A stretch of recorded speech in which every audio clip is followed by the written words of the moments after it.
Most men plan for retirement and they think in terms of 401ks and they are excited about turning 65 so they can finally retire. They're thinking about beach houses and exit strategies. But very few men plan for great grandchildren. Very few of us ever sit down and ask, what will my family be like in 2165? Will my name still mean something? Will there be faith, stability? How about land or family unity? Or will everything I built scatter within 2 generations? Now, Scripture does not permit us to think in short horizons like that. Proverbs 13:22 says, "A good man leaves an inheritance to his children's children." Did you hear that? Not just children, his children's children. That is at least a 3 generation vision. And that assumes that those grandchildren are faithful enough to pass it even further. Now, Psalm 78, pushes it even farther, that the next generation might know them, the children yet unborn, and arise and tell them to their children. So, children yet unborn. That is a command for us to think beyond our lifetime. Now, we live in an age that thinks in quarters and election cycles, right? But the Bible thinks in centuries. And here's where it gets really uncomfortable. Inheritance is not just spiritual. Now, it is not less than spiritual, but it is not only spiritual. When Jesus tells the parable of the talents in Matthew 25, the servant who buried what he was given was not praised for his caution. He was condemned for his unfaithfulness. Let that sink in. Faithfulness must include multiplication. And that can include their faith, conviction, land, resources, structures, and maybe most importantly, their Christian heritage. But here's where we all get stuck. We all know that wealth is dangerous. Paul warns in 1 Timothy 6 not to set our hopes on the uncertainty of riches, but on God. And so here's the tension. We must not worship wealth, but we must not bury stewardship either. And so that tension is exactly why today's conversation matters. Today, I'm sitting down with Phillip Furlong. Phillip is a wealth advisor, and he works with high net worth individuals every single day. He sees what preserves generational stability, and he sees what destroys it. And so this conversation is not about chasing financial returns. I want to make that really clear. This is not a financial podcast. This is a podcast about building families that endure. It's about designing systems so that your great-grandchildren inherit more than just money. We want our great-grandchildren to inherit faith and order and vision and a shared story. And so I want you to sit in and listen to this podcast, but I want you to be thinking about one thing as we go through. Retirement planning ends when you die, but legacy planning begins when you die. So today we're talking about stewardship, strategy, and the 100-year horizon. So let's jump into this conversation. Phillip, welcome to the Builders Table podcast. How are you, I'm sir? doing great. Thanks, BD. Thanks for having me. Yeah. Yeah, absolutely. We're super excited. I've been wanting to have a conversation like this for a while about planning for great grandchildren that you'll never meet. And so before we jump into that though, tell me about yourself. Who is Phillip? Why does this conversation matter? And maybe give me a clue about what you do day to day. I don't know what a wealth advisor would do. So help me out here. Well, yeah, thank you. I'll tell you, the job feels like it changes every day because the rules change, but it's actually really simple because people are the same. So I would tell you that what my job really comes Mm. down to is just getting to know people and sit down with them and figure out what their priorities are, what they're trying to accomplish, whether it be families, whether it be business owners. So I get to help with the business and the personal. I really enjoy the personal side of things because it's interesting people and who've thought outside the box or taken risks to start a company. And for me, I always just find it interesting to meet unique people who went for it, who tried something new, or got outside of their routine and just went for it. Yeah. So the interesting thing that I did not hear there is I didn't hear you talk about finances at all. Well, I'll say You said it's a people business, not a finance business. So explain I that to think me. the you're right. I think the people part's the part I enjoy the most. It took me a while to really get to love finance, and it's weird to say that being in this industry. I always enjoyed helping people, and if I had been better with Hmm. blood or something, I might have been in the medical field. But it's just this is one of those places where I grew to love the finance, but I always enjoyed people. So and specifically in this role, a lot of the people I get to meet, like I said, probably 80% of them are business owners. And I've read and listened to a lot of what you've got out there in your content. And one of the things I really enjoy, I think that where we're both similar, is that we really enjoy working with people and helping people and talking with people who built this. And Hmm. so for me, it could be they made something with their Yeah. hands. It could be they came up with an idea that was novel. It could be that they, just started into something and pressed in and over time it grew. So for me, it's the people and then just getting to see what they've done and why they're unique. And at the end of the day, we're all made in God's image and He's given us a gift. And the really cool part is just getting to see Him in the way that these people use their gifts. Okay. That makes sense. So tell me then, you mentioned that you weren't great with blood, but how did you get into wealth? How does one get into wealth advising in That's general? great. It's a great question. So I went through the university and did finance. Honestly, probably because two reasons. One, my dad, who had done that before me, and it was his major in school. And then the other thing was, it was always, I got to find something Mm. that could pay the bills. So I figured it had as good a chance of being employable and paying the bills as anything else. And so that's where I started into it. And looking back, almost 25 years later, I chuckle at how naive and you know oblivious to life I was. I was just trying to get a job out of college. So, but no, I enjoy it. I got into banking and Weren't we all? yeah, I got into banking and I just kind of worked my way up from entry level. And I did get a chance to start specializing a little bit. And that's the part I thought, this seemed like an interesting path to take. Just once again, it was probably innate. Looking back, it was obviously God and just getting to help people who have influence and who have the ability to make long-term generational impact. And so it's kind of a dovetail of all those things. Okay. Okay. Now, did was there? And by the way, let me take a guess where you went to school. I see a big power T on your Yeah. shirt. Did you go to the University of Tennessee? Yes. Ah, okay, okay, very cool. So what drew you? And maybe you kind of mentioned that sort of just happened, but was there something that drew you to working with high net worth families? I think I go back to it just, I really like interesting people. And I think if you get to know people, everybody's got something interesting about them. But, a lot of times it was what was interesting to Hmm. me to find, like, what made this person choose to do that. And so when I first sit down with people and I'm getting to know them, I always ask them, why? Why did you do X, Y, Z? And, I might know the company, but I don't know the story behind the company. Hmm. So for me, I really enjoy just finding out, kind of some would say serendipity or, however things just kind of came together. And it usually comes to be that somebody has done that job and they've seen it not done the right way numerous times. And they always said to themselves, if I could do it better. Uh, and then at some point they decide to Hmm. try it themselves. And that's a very risky, very independent, but probably just scary position to take. And so those people always admired and respected them because they went for it. They tried something. It wasn't a conservative Okay. position to take. It Yep. was a Hmm. That makes sense. Okay. So one of the reasons that you were referred to me is that you are sort of an expert in generational planning, which I guess is, the way I explained it sort of in the cold opening is that retirement planning ends when you die, right? But generational or legacy planning begins when you die.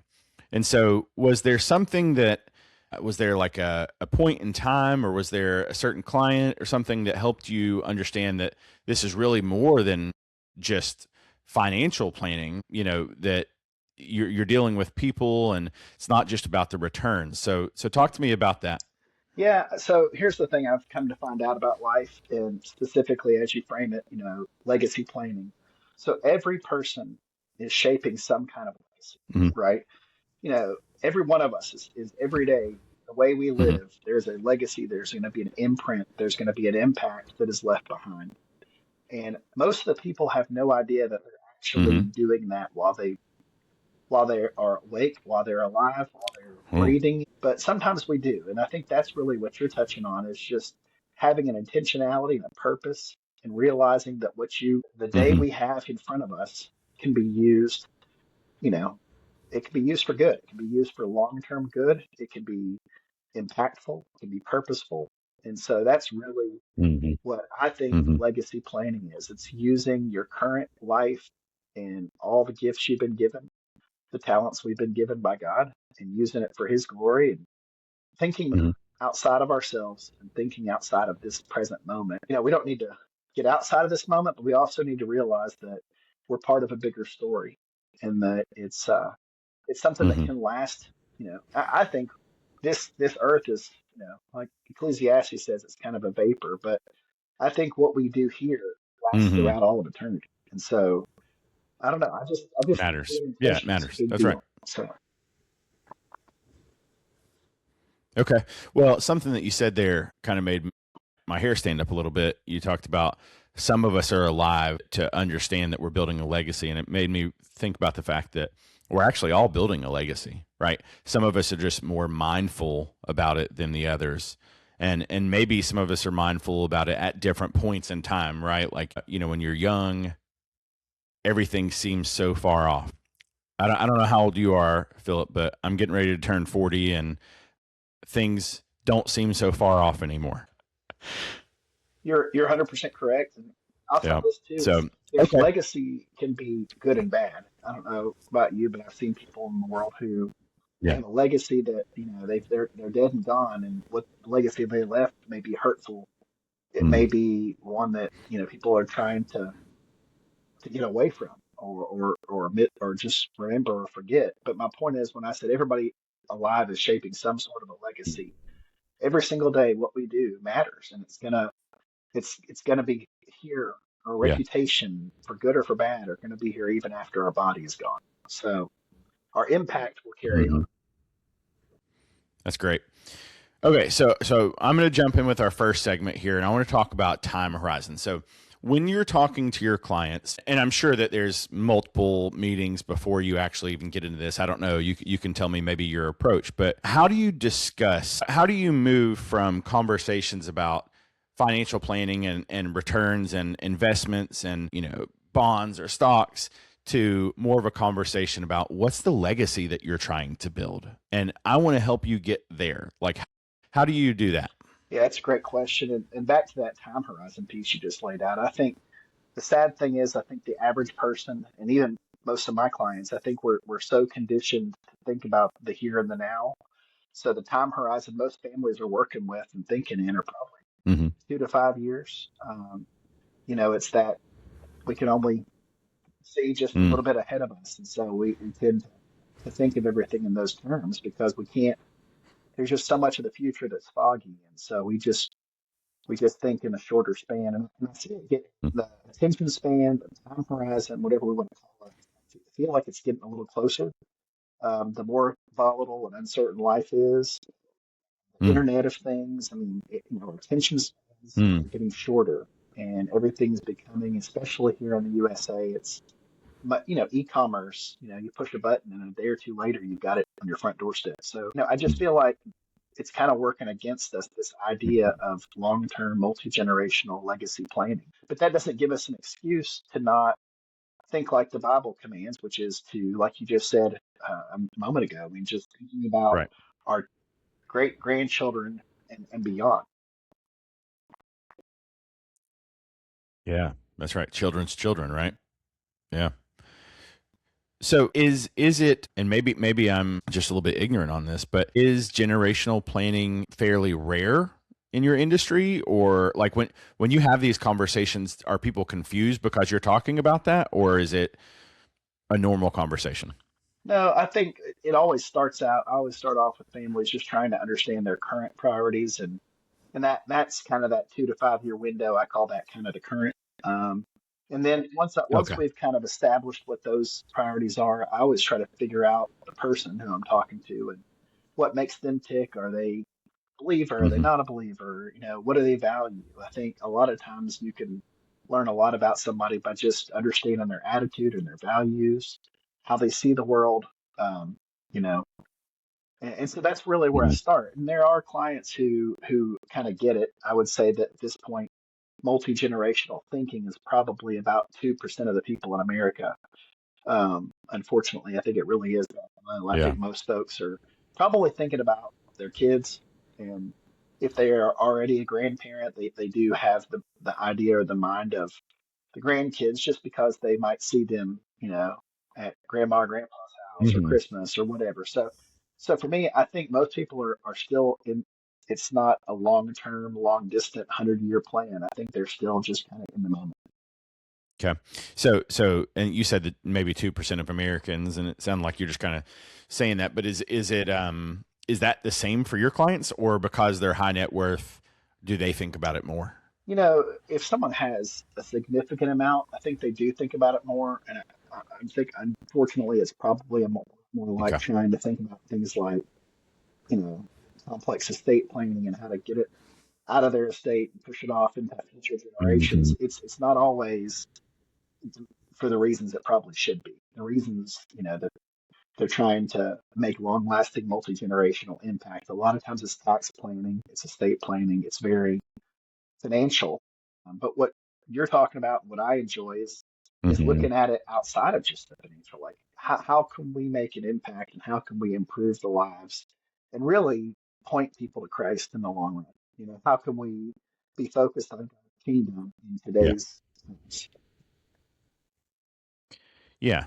No, I think that's right. There's a time and a place for tactical work, right? And it sounds like much of that day to day is tactical in nature, maybe defensive, and you're creating planning strategies that help accomplish goals. But you, it sounds like, want to move from the tactical to the strategy to have that visionary conversation, and maybe that's rare, and maybe that's why people like you so much, and that's why you were referred to me, because you have this long horizon that's like a structural planning, and I respect that greatly. So, Yeah, well, I appreciate that. and I think one of the things is, Go- yeah, yeah. So one of the things that I think is, and tell me where I'm wrong, or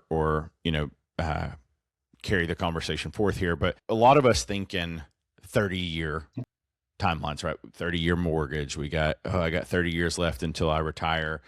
How do we get to the point where, like, scripture's thinking in centuries? How do we get to that point as Christians? And this whole podcast, just to give you, and it sounds like you've done some listening and backstory, but this podcast is devoted to my paid Substack subscribers, but the whole purpose is to have conversations about how to rebuild Christendom. And so I call it the Builder's Table podcast, because it's almost like we're pulling up a chair and saying, okay, we got to start strategizing about what we need to do to rebuild Christendom.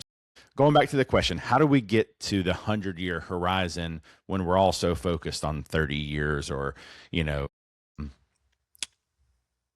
maybe some of us are focused on even shorter than that, right? Maybe 10 Mhm. years.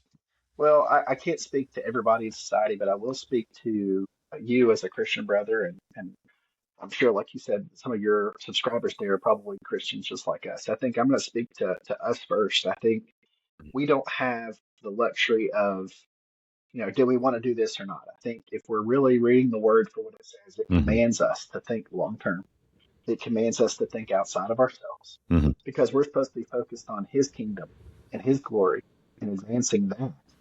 And so, I just feel like that Hmm. right there calls us to a longer purpose and a longer horizon.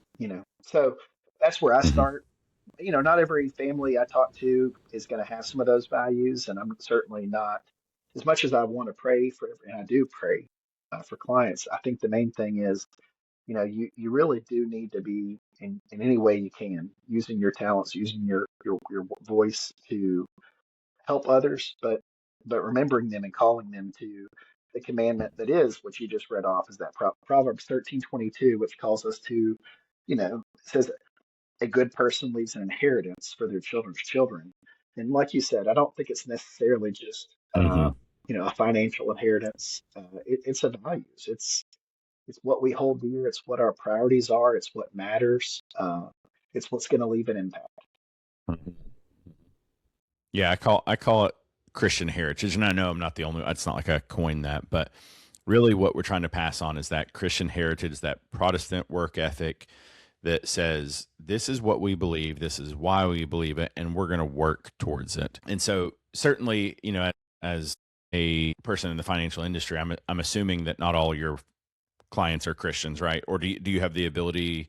Are you in a firm that's your own firm, or how does that No, work? I work for a Fortune 500 company. So to your point, I don't have the ability to say I'll only work with this kind of client. And that's okay because as Mm-hmm. much as I do feel like our first folks to be helping our brothers and sisters in Christ, I do also believe that God wants us to be in contact and being in the world and not of it. So in that way, I actually look at opportunities to Mm-hmm. work with folks who maybe aren't of the faith yet and maybe the relationship that we build helps gives us opportunities to talk to folks and hopefully get them of the faith as well.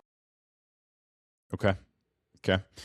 Um, Talk to me maybe about, and of course you don't have to use names or anything like that, but talk to me about a time when you've had a client who really got the vision and you were able to take them from a financial conversation to like a generational legacy conversation. You don't have to give me the nitty gritty of what that was like in the day to day planning, but how did that work? What were they thinking? How did you get them to think? And then, because what I'm going to do is I'm going to follow it up with give me an example of what destroys Hmm. that, right? So help me understand how you get to that kind of conversation, what it looks like, and what you're able to do, and then we'll talk about maybe what destroys somebody planning effectively like that. Yeah, so I will say I probably have had less work out the way we would draw it up in the playbook. Hmm. And there's a lot of reasons for that. And we can talk to that next. But I have less concrete examples of it being amazingly awesome and works out the way we want it to Hmm. than I do of times where it just never got off the ground or times where one generation wanted it, but the next generation didn't. I think that's the common thing is that we get in Hmm. that place where we realize it's not about us and we do want to set some of these things up long term. But that back to the beginning of this, you asked a question a Hmm. second ago about how does it begin? I mean, we try to have what's called a family legacy meeting. We start with the kind of the founder, the Hmm. originator of, in this case, the wealth, find out what their priorities are, what their values are. A lot of times they'll say, hey, I really want my kids to have a great work ethic. I really want them to love the Lord. I want them to be good stewards. And, sometimes their kids are raised in such a way like that they follow their parents. And unfortunately, what I'm seeing a lot of Hmm. times right now is that it's a lot like Judges and the books of Kings and Chronicles. It's a good one here, a wayward here, a good one here, a really bad one, a couple Hmm. generations, Hmm. and so what I'm saying is Hmm. it's really difficult because you can't control what they do. Second, third generation. I mean, they have their own mind, they have their own values, they have their own attitudes. This culture that they're growing up in is different than the culture that a previous generation grew up in. I mean, look at this country in the last 10 to 15 years and tell me that the kids today are growing up with the same thing that our grandparents grew up with. I mean, in 100 years, there's a lot of different movements and shifts. And so it's difficult. I mean, I think I can find a lot more of good intentions that just never got off the ground or just never made it to the second generation or third generation than I can that did. Hmm. I will say real quick, a really good example. I mean, I don't know this family like I do a lot of my clients, but my kids, in fact, this evening they were watching the show Duck Dynasty, and I've read some books and seen them on TV with my kids, and I do think that the story of that family is pretty unique. What God did and Phil Robertson, who passed away last year, but what he did in his life and his marriage and with his kids, Hmm. and it does seem like there is both a Christian legacy and a financial legacy. and it does look like it's working its way into the third generation. I would even say successfully, it seems like from the outside. And I know that's not one of my Hmm. clients. Really wish it was. But I'll just say in general, it does seem like that's a family that. You're making a play Yeah, I was for him gonna right say if now. they're listening, hey, you can call me. I'd be happy to work with you. But it sounds like you've already got great advice, and you did. I can assure you, they're probably not listening to the Builder's Table Well, I podcast. think they should. I think they'd like it. I really do. But no, I think that's a family. Look, I would have to grow my you beard out. would, and so would I. But what I'll say is, it seems like that family was Yeah. built on faith, and that's one of the things I do like about the show. And we'll Mm. let my kids watch it because, they finish the show every show is around the table, family and faith and The prayer. prayer. And I Hmm. think the answer to what you said about Hmm. how do you do it well, I think you pray. I mean, it's like anything else. I mean, it's got to be something that Yeah. you're desperate for. You got to be desperate for your family to love the Lord like you do, and and you know that's where it starts. Yeah, I think the reason that this episode is so important to me is to avoid that happening, right? The collapse from one generation to another, because that's what has happened to our Christian heritage here in America. Like one of the books that I wrote is called The Christian Heritage Catechism of America, and I wrote it specifically to teach my girls the Christian heritage that they're not going to be taught in school. And so part of part of that was a design.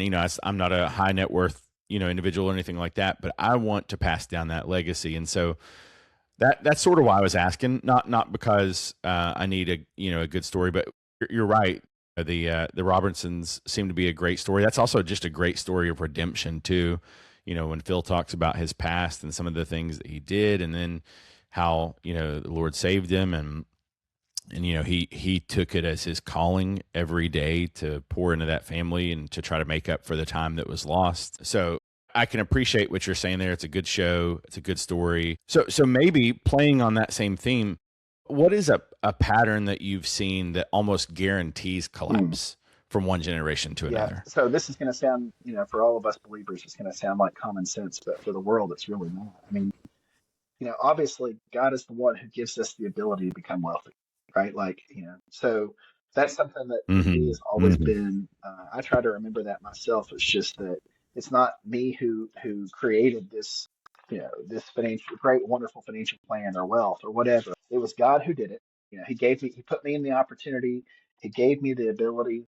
And so I think the biggest thing that can really get you off from the start is forgetting who is the actual owner of the wealth, right? It's not us. I mean, it's all the Oh, assets are right. really his, right? So like Right. just remembering whose they are, how they got in our possession. I mean, no matter how you got it, whether you inherited it, whether you built it from a business. I mean, at the end of the day, there's nothing that was truly started by us. I mean, I don't mean that to sound like, some kind of Hmm. politician, kind of comment, but my point is like it's God who gave us the talent to do the thing that got us where we were. And so I think the biggest thing is you got to remember where it comes from. You've got to continually um, stay in Hmm. touch with him through it all, because that's the other thing is, the movie and the books from Tolkien, the Lord of the Rings. Frodo Baggins is trying to carry this ring, right?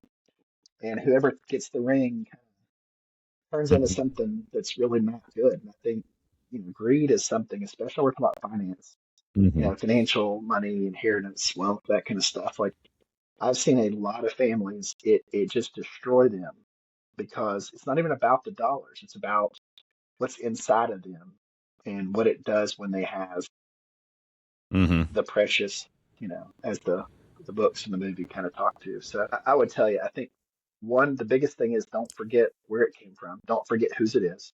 And then the second is we got to continually Hmm. be in the Hmm. Word. We got to be continually praying that God help us to handle it wisely. He give us the wisdom on how to handle it, and most importantly, that we remember that that's not what this whole world's really about. I mean, we can't take it with us. At the end of the day, I've never seen a hearse with, pulling Right. uh, treasure chests of gold bars with it down the highway. So I mean, at the end of the day, it's behind it. accountability, but Yeah. this is Yeah. this is not what it's about. It's about relationships. Most importantly, the one with him, but then the other Mm, relationships, and that's what we can't lose sight of because we are holding wealth. mm. So greed is not good then. Correct. Who was it that the Wolf of Wall Street Exactly. I guy? was going to say I've learned some things in life. I think there's a lot more that I could have learned, or I'm still working on learning. But that's one I think is pretty self-evident that greed is definitely sin. It is sin of self, and it is chasing things as if things are going to be the thing that we really need, and clearly what we really need is God. Mm. Okay. I'm gonna change Mhm. subjects. It's not a change in subject really, but it's a change in stream of thought. This is kind of where my head's going because what I'm hearing is that good character usually produces good legacy. And so, one of the things that I've often heard is that wealth amplifies character, right? It doesn't create character. And so, if you had bad character before you were wealthy, you're going to have even worse afterwards, and good character before, you're going to have good after. And so, have you seen that to be true? Is that cliche or is that real? Talk to me about that. I think that yeah, it reveals our character within. I mean, once you have the means to do something, it's funny to watch somebody what they do with that. It reveals what was always in their heart. If they go out there, and I will give Mm-hmm. names for clearly for privacy purposes. I had a gentleman who won the lottery, and I kind of didn't believe him when he told me he'd won it. He said he wanted to cash a check, and I thought, that's not how that rolls. We're not going to just going to cash a check that we can't verify. You saying you're a seven-figure lottery. Yeah. But he actually did win the lottery, and he asked us to. He went. He told us he wanted to cash it. I said, "Look, you'll need to go to the other bank and get the cash from those guys, but we'll be happy to deposit it and help you with a plan to keep it safe." The next day, he comes in, but not in the morning when he said he was going to come by. In fact, he had asked us if we'd have some folks there a little early so he could come in and bring the cash in before we opened. And no, he made it in about 3 p.m. Um, and I asked him, I said, "Hey, we were here early, like we had talked about. What happened?" And he says, "Well, on the way there, I had to pick up a couple items, and he had gotten himself and his wife his and her Rolexes, and then he'd also gotten his and her truck. Oh, So, he had already spent at least 100, maybe $200,000 in 24 hours. So, wow. in a year or so Wow. later, I think he was worse off than where he started. So, Mm. I'm not exaggerating that. That's one of those. That's a sad I mean, story. before he even, within 24 hours, he had already purchased his and her new 50 trucks. And those, I mean, I don't know if you've seen them lately. F-150 trucks have gotten real expensive. His and hers trucks and his and hers All Rolexes. trucks are Yeah, expensive. his and her trucks, his and her Rolexes. The sun had not gone down, twice, and the guy already had spent that money. And he didn't win the Mm. Powerball. I mean, this was a $1 to $1.5 million lottery winning. And so, literally, 12 months later, Right. And that's before taxes, yes, right? he was Yeah. actually probably worse off 18 months later, I would say, than where he started. Hmm. Yeah, that's sad. That's sad. And I've Hmm. seen business owners who Okay. sold their company. I can think of one family specifically sold for about 25 million. And within 2, 3, 4 years, a Hmm. lot of it had been spent. As you could imagine, very, very large luxury houses on the lake. And they bought, they were consumer shoppers. I mean, all the things they'd ever wanted that they didn't have, they got. And, it just reminds me of Solomon and Proverbs. I mean, Ecclesiastes, Mm. he's telling you to be wise, right? He's saying, go to the source of the wisdom and Proverbs. It says over and Hmm. over again, fear the Lord. But then Hmm. Ecclesiastes, here was the wealthiest person that probably have ever lived at that time, and maybe even still today, or Right. net worth. But he Right. tried everything. He bought everything. He did everything. And at the very end, he's saying, "Hey, it's worthless." So to your point, I'm rambling now, but I just have seen so many folks just squander and not use it. And it was who they were before. And to your point, having the funds in their hands at that point just revealed something that was wrong. So that yeah, that's really interesting. Thank you for those stories. It makes me think that it's not really even a money issue. It's almost a heart issue or a moral, vision issue. 100%. But I've seen on the flip side, I Yeah. don't want to make it seem like it's all bad. I've seen folks, Hmm. give to their church and give to people who Hmm. needed a car. And I've seen people, donate and not want their name anywhere near the buildings and all that kind of stuff. They donated because Hmm. they cared about an organization or a people. So Yeah. I've seen it work well also. I just think that most of the time it's a really hard thing to wield. It's a really hard weapon to hold. So that makes me ask the next question, or the next question that comes to my mind then is, how do you, as a wealth advisor, help families guard against having their identity in Mm. wealth? I just try to, And can you guard against and that? that's the thing is it really comes down to it's your walk with the Lord. I try to talk to people about that a lot. I try Hmm. not to do it in so much of a way that I don't want to be passive. I do see that my job is a mission field. I don't try to shove it down their throat either. I just want to make sure it comes in Right. a way that Overtly. they want more, that they hunger for. If they're not a believer, and I talk about, things that we're working on or we're doing, our church group, our friends of mine who are believers, that kind of thing. I want to share what's working for us. And I don't mean working necessarily Hmm. financially. I just mean in life, the way we live, the values, the attitudes. And I want them to want that too. But yeah, no, I mean, to your point, Hmm. it's definitely hard because they need to have a value system that looks past themselves. And I think everything else, every other religion on the planet basically starts with the assumption of you just need to be better. And if you can somehow be better behaved, Hmm. you can somehow get yourself out of this mess that we all know is sin. We don't always, the other religions may not use that term, but Christianity is the only religion where it basically says that, you don't need to do anything because anything you do is going to continually be a hindrance. It's got to be Him, and that's the way we get out. All the temptation is turning to Him and looking to Him because self is destructive. Okay. So you mentioned at the very outset of that answer, it comes back to faith. And so have you observed a correlation between faith and like durability and generational legacy planning? Or have you, I mean, is it common to see somebody that has faith in Christ like us also be more thinking about legacy planning? Or is it really not correlated at all? I think it's definitely correlated, especially from the believer standpoint, because back Okay. to that part about knowing where it came from and knowing whose it is. And I'm going to use myself as an example just Mm-hmm. because it's the easiest one for me to talk through. Is I have to continually remind myself when things are going well, especially if it is a bonus or a whatever, that that's the Lord. Every time I get a Mm-hmm. paycheck, it's the Lord's money, and I start with gratitude. I start with Mm-hmm. a tithe, and not just a Mm-hmm. religious, religiosity, but out of a joy and a thank you, a gratefulness, a gratitude. And I think, when we start in that Yeah. direction, it really does allow us to be more generous. One of the things that we got and my wife and I got in our premarital counseling, a good idea, a good tip is to have a tithe account. And, whenever you get a paycheck, you automatically, before a single dollar is spent, the first thing you do is you move the money out of your main checking account, you move it right into a tithe account, and it never even mentally you get thinking that's my money.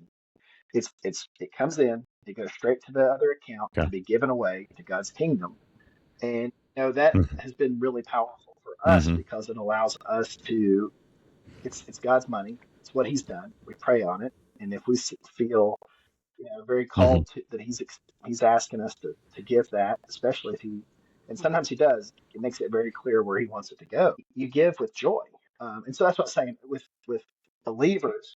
Mm-hmm. We see that it's not our money. We see that it's His. We know that we're going to be held accountable for what we Right. do with it, and so I do think it's easier for a believer to have a longer mindset and to hold wealth more wisely. If you are, think about that. If you're a secular person Okay. and you don't have that context, it's just money in your hands and it can Mm-hmm. be. spent on whatever your heart desires. So I do think it helps for Christians to be able to have this mindset. I do think that secular people can be generous. I do think that they can think outside of themselves. I do think they can want to make a good impact on society. But ultimately, you do have Yeah. to have the context of it's God's providence. Yeah. Cattle on 1,000 hills, right? He owns it all. Mhm. Yeah. Okay. Well, this has been helpful. I want to help folks think practically here. So, if we are talking 100-year plan, right? And you can give me a timeline if that's not a good one. I sort of just came up with that thinking, okay, let's extend it out a time or two based on what most people are thinking. I would love to get it to the point where, we're thinking 1,000 years, right? Like, that in the medieval period they built great cathedrals and it took thousands of years or 500 years to complete sometimes. And so now we would never even start that kind of building campaign. But let's start with maybe 100-year plan. How does somebody start thinking in that kind of framework? Like what must happen first to get outside of that cyclical nature of election cycles and I got to make sure I save this much by the time I'm 35 and this much by the time I'm 55. How do we start thinking differently?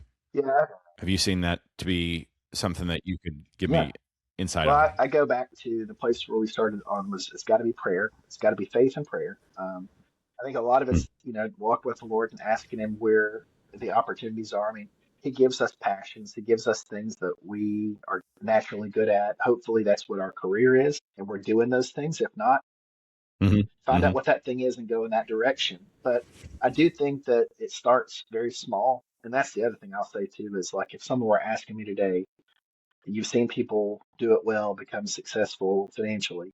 How do they do it? It's very rarely, one lump mhm, sum in some inheritance or some lottery winning. It's almost always a person was a wise steward of what they got and they set a little aside.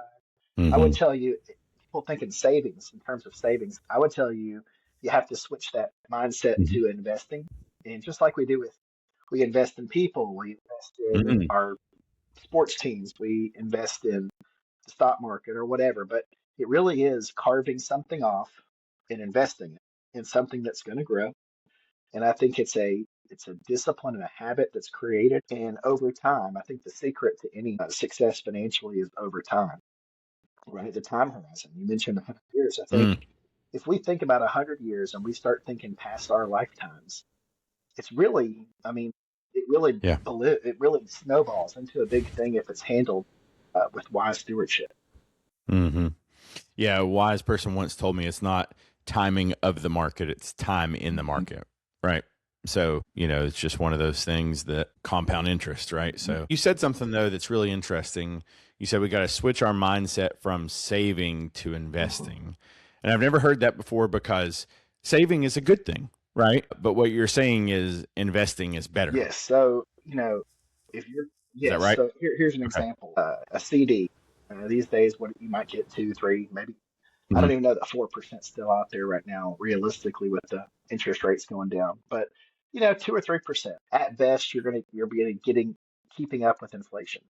You never get ahead with 2 or 3%. You've got to get 7, Hmm. 10, 12, 20%. And once you start getting closer to Hmm. 15 or 20, it starts getting a little bit more speculative. But even 7 to 10% over time really is a large number, especially if you're carving out and Hmm. investing meaningful dollars. So for me, I think it's more about creating discipline and creating habits. And then every dollar that you have outside of your budget needs to be put to work. You might start an emergency fund. You might even have, a little bit like a second level of emergency fund and create kind of a bigger buffer, a sleep at night fund. But at the end of the day, dollars need to be Hmm. put to work. And you mentioned the story of the talents in Matthew. And I would just remind believers that, that Hmm. story was about money. Okay. I think it's also about skills and talents Hmm. he gives us, potential, but it was actually a physical monetary parable, and the folks who actually went out there and looked for return on investment were the ones he was most pleased with. The ones who Hmm. buried it, and I would tell you that putting it into a Hmm. CD seems a lot to me much like burying it.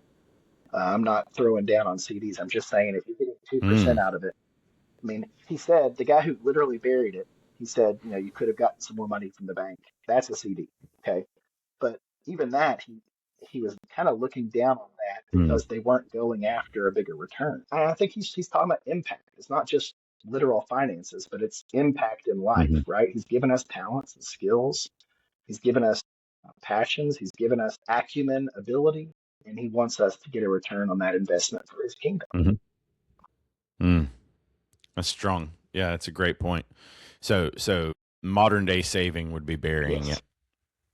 I mean, once you get past emergency Mm, fund, okay. once you get past the sleep at night, I mean, if you get whatever that number is for a family needs to be, Yeah. Right. at that after that point, it needs to be something that is growing for the long term. For it's going to outpace inflation. It's going to be long term. It's going to be 25, 50, maybe even if we plan in our wise stewards 100 years. Well, two things I've definitely taken away so far is vision before vehicles and Mm. Rolexes, right? And investing is better than saving. So that's And they're such basic I've things. taken They something really at are. least. Like, to me, when we can move the Yeah. idea of savings and we can start investing, then you get into some really cool, fun things you can do. It can be hmm valuable long-term real estate or even companies and stocks and buying into future hmm trends that we see kind of starting to crop up. And as much as we get down on the society we live in today, this is actually a really cool time when you think about hmm generational wealth and generational technological Oh, advancement. yeah. I mean, it was think about hmm 100 years ago, maybe 100 now, 140 years ago, some of the industrial revolution, little things like the light bulb, right? Or, just we started building cities because of steel, okay, and oil. We started being able to heat our homes hmm because of the oil and get gasoline powered cars to get us places. The technological advancement.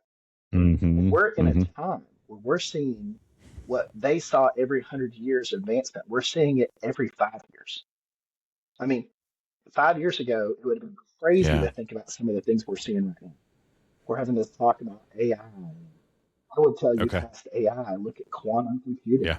because that's the next level past AI is quantum computing. It takes the traditional computing and it makes it exponentially faster. So, robotics, I think, it scares me a little bit. I'm a born in the 80s, a product of the Terminator days. And so the idea of robotics kind of scares me a little bit because, some of these Yeah. firms, and I'm Yeah. telling you, I'm getting Yeah. off topic now, but some of these firms are starting to have robots that have human, they're not just, these robotic stiff things. They're starting to become very agile, very adaptable, very human-like.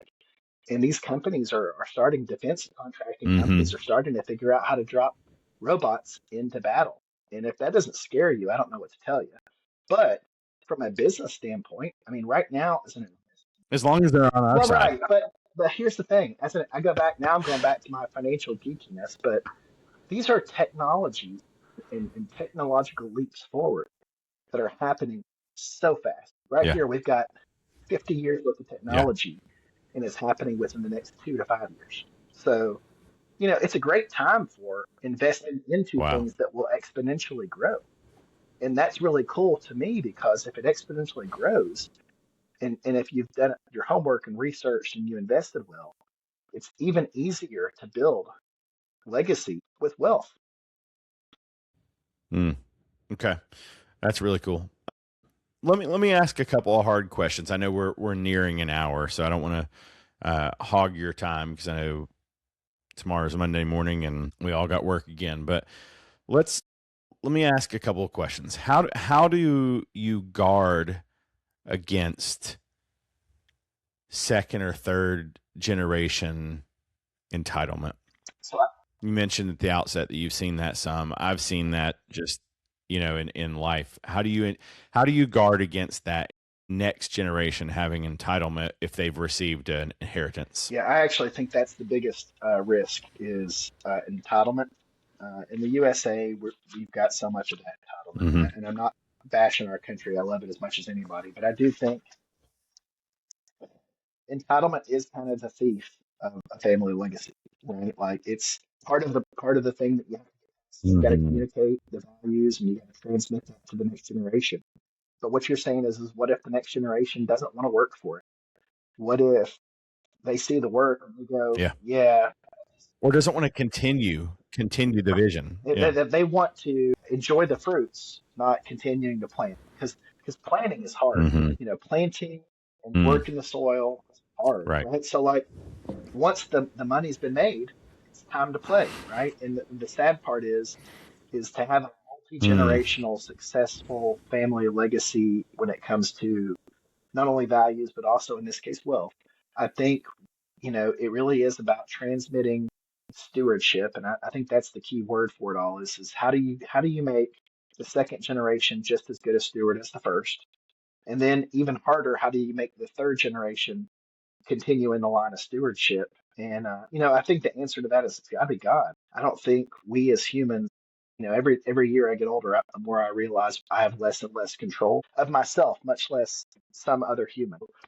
I think a lot of it is Hmm. the life we live, the life we lead says something even before our words. And so, you obviously have to communicate the plan, the Okay. vision to the next generation.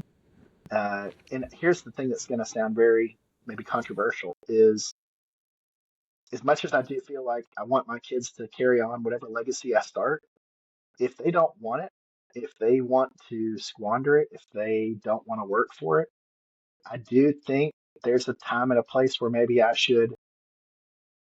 should be outside of the bloodline. I mean, I don't think that the next generation always has to be the next. If you look back at some of those kings in the Old Testament, a lot of times Hmm. their heirs. They really got not only entitled, it pushed past entitlement into idolatry, and fallen away from the Lord. They may have had a great parent Oh, yeah. who loved the Lord, Yeah. and a generation or two later, they were running in opposite directions, idol worshiping and with other pagan false gods. So for me, Yeah. I would just say I don't think Yeah. the bloodline has to be the only avenue for us when we're thinking about legacy planning. I think a lot of times it can be mentoring others who may or may not even be in our bloodline. If entitlement really is the problem, and if it's them not wanting to do the work, I think that sometimes you have to consider that, count that cost, and maybe even make a different choice, as much as that is hard to hear and say. Yeah. That's interesting. Trying to process that because ultimately, we're responsible for our progeny, right?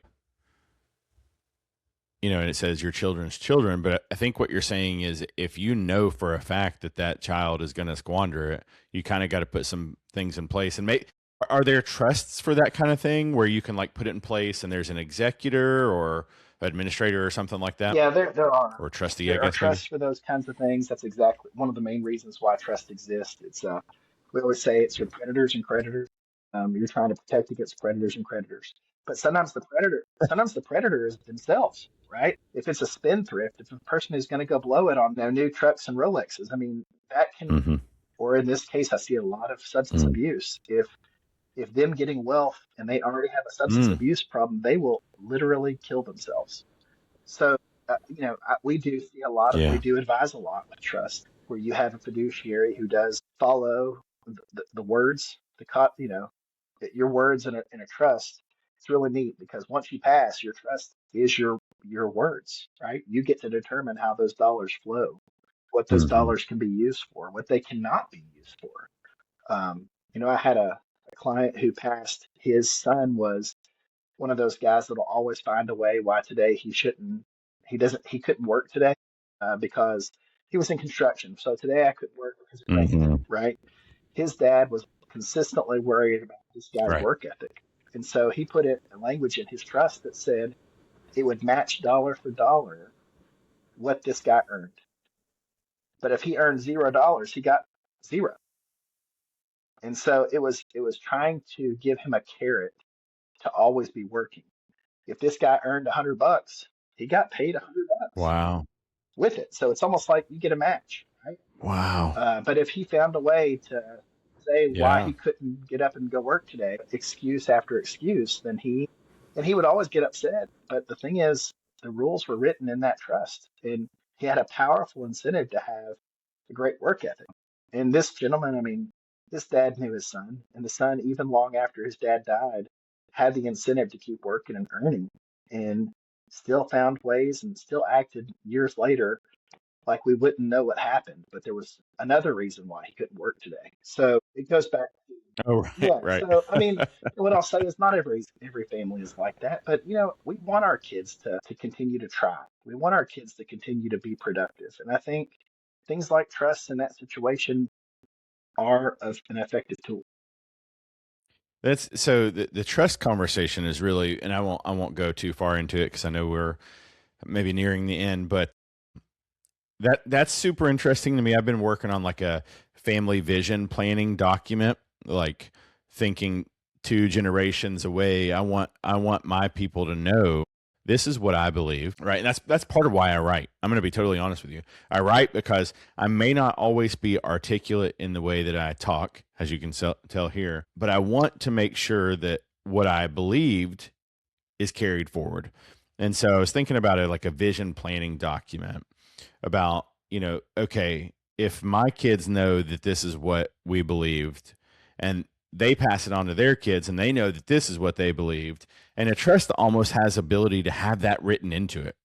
It sounds Yep. like. You can write in what you want and how it's to So be that's pretty used. You cool. can also say how it's not to be used. I mean, the more words you use in a trust document, the more it Mm-hmm. ties the beneficiary and the trustee to the vision. But what you're doing is, I think, you're trying to instill into you're still working, sounds like, in trying to instill in your family the values. I think a lot of times trusts are used when they know the person intimately, to know that you know the character of your kids. We know what they're going to do because we've seen Yeah. them since they were Yeah. born. We know what they're going to go left when they should go right. They've been doing it the whole Right. time. So, but no, I think you're right. I think words words can be easily forgotten, but words that are written, BD, I think that's really great of you to put that Mm. to be such a uh, to pinning these words because they're going to potentially outlive you. Yeah, there's a Latin phrase. I think it's verba volant litera mene, and it's words fly by, but the letter remains. And so the things that you say will be forgotten, but the thing that you write down will be remembered. And so that matters a lot to me. I think about that all the time. I think it fits here for this conversation as well.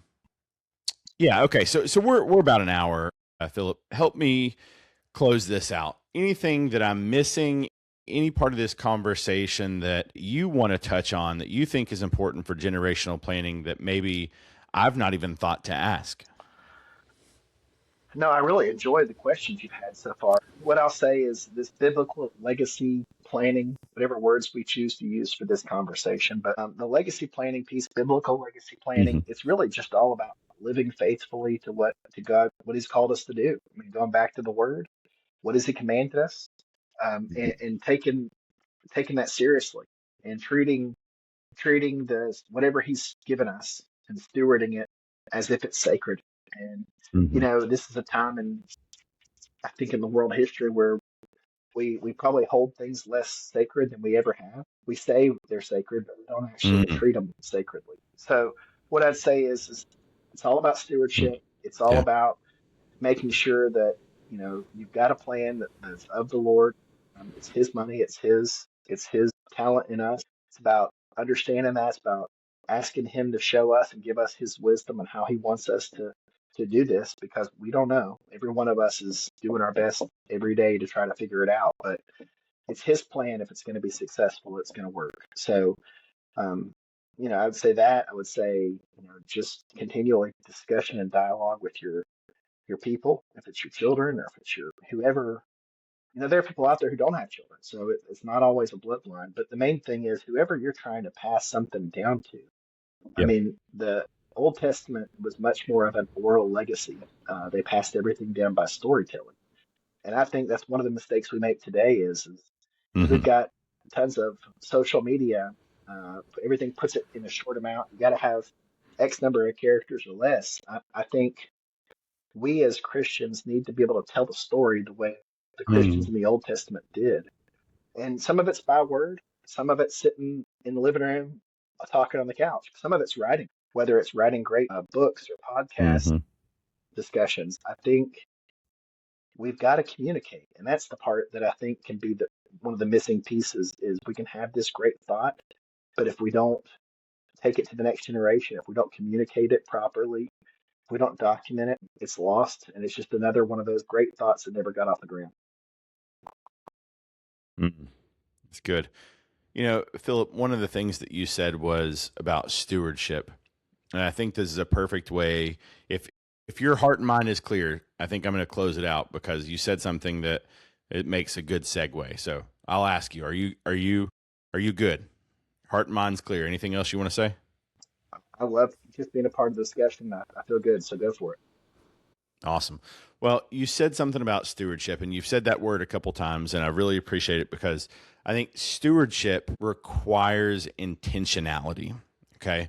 And what I'm hearing from you is that wealth is just a tool. And, we talked about how it reveals the heart and the character behind somebody and their faith or their lack of faith. And so I think that's just a good way of closing the episode out and saying we are called to be good stewards. You talked about the parable of the talent, and wealth is just one of those tools.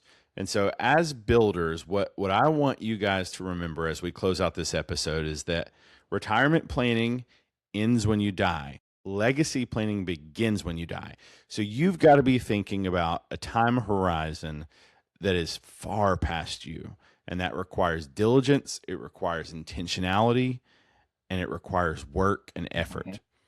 And so, what I would say is, Philip, I appreciate your time. Maybe we'll have you back on. Maybe we'll break it down even further. Maybe I'll even show you my vision planning document, and we can walk through that sometime. But I appreciate your time, and thank you for being on the Builders Yeah, Podcast. thank you for having me, BD. And I'll tell you, there's a good book on this if anybody wants to check it out. It's called The Dust We Leave Behind. I felt like that book did a really good job of kind of setting Mm-hmm. up what we're talking about with legacy planning and The Dust We Leave Behind. It's a really good story about the Callahan family and Yeah, how they had kind of a homestead, and it was more than just the property, it was the people. And I think what this all is going to come down to, as much as we can say this is about a financial conversation, it's really bigger than that. It's the people, it's the relationships, mm-hmm. and that's what it's about, faithfulness. And I think that book nailed it because we're all called to kind of step in and next man up.